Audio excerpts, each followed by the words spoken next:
2025. gadā tematiski visvairāk mēdīji runāja par kapitāla tirgiem no korporatīvā griezuma. Proti, uzņēmumu stāsti. Uzņēmums emitēja obligācijas, uzņēmuma obligācija emisija ir sekmīgi noslēgusies, ir nopelnīts tik un tik, tiks investēts tur un tur. Attiecīgi lielais uzsvars bija uz to.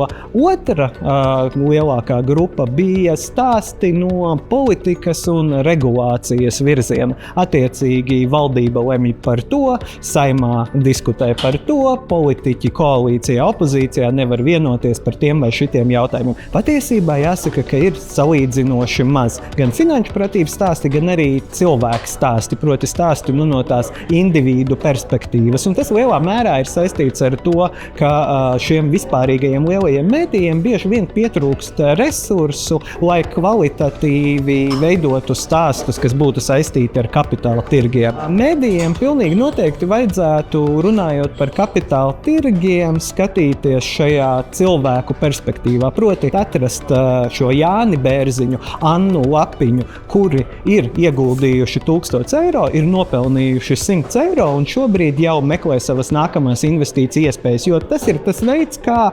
cilvēki un sabiedrība kopumā par sarežģītām sev svešām tēmām labāk iemācās. Mēs skatāmies, mans kaimiņš tā dara, mans kolēģis tā dara, un tas ir arī tas, kas to veicina, un tas būtu mans tas arī ieteikums gan komercmēdījiem, gan arī sabiedriskajiem mēdījiem censties tomēr vairāk par šīm te naudas lietām runāt, nevis no tā politiskā vai uzņēmuma perspektīvas, bet tieši no cilvēciskās perspektīvas.